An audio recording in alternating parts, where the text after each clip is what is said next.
এক নতুন খেলোয়াড়। তিনি বহুদিন চুপচাপ, সবকিছু পরখ করছেন চুপিসারে।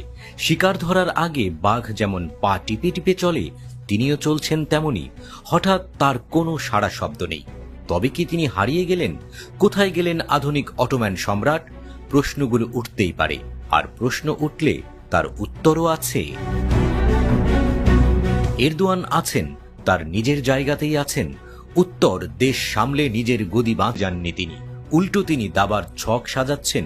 এখন এরদোয়ানের চোখ সিরিয়ায়।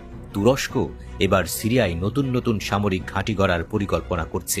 উদ্দেশ্য কি আছে তুর্কি সম্রাটের মনে?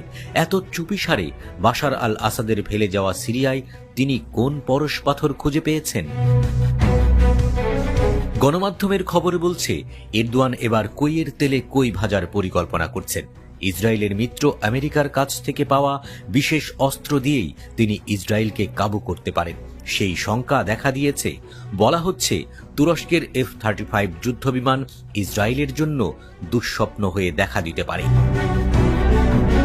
তাই অচিরেই তুরস্কে অবতরণ করতে যাওয়া F-35 যুদ্ধবিমান নিয়ে মহা আতঙ্কে দিন কাটছে ইসরায়েলের অন্দরে তাই রেড অ্যালার্টও জারি করা হয়েছে। নেতানিয়াহু এরই মধ্যে মার্কিন প্রেসিডেন্ট ডোনাল্ড ট্রাম্পের কাছে তুরস্ককে বা হামাসের কোনো মিত্রকে অস্ত্র না দেওয়ার অনুরোধ করেছেন। কারণ এই স্টেলথ ফাইটার জেট হাতে পেলে তুরস্কের সামরিক সক্ষমতা আরও বহু গুণ বাড়বে বলেই শঙ্কা তেল আবিবের।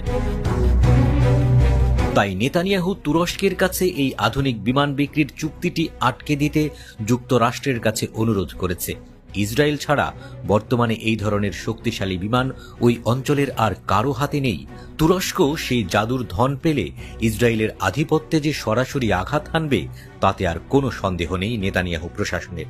তারা মনে করছে তুরস্ক ইসরায়েলের নিরাপত্তার জন্য বড় হুমকি হয়ে উঠতে পারে। F-35 কেবল একটি যুদ্ধ বিমান নয়, এটি এক ডিজিটাল যুদ্ধ মেশিন। রণক্ষেত্রে এখনও যাকে অপ্রতিরোধ্য হিসেবেই বিবেচনা করা হয়।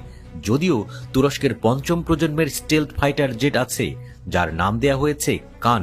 নিজস্ব প্রযুক্তিতে তৈরি করা এই বিমানও রণাঙ্গনে গুরুত্বপূর্ণ খেলোয়াড় হওয়ার পথে। তাই তুরস্ক F-35 না পেলেও ইসরায়েলের এত সহজে রক্ষা নাই। এরদোয়ান তেল আবিবকে দৌড়ের উপর রাখবেনই।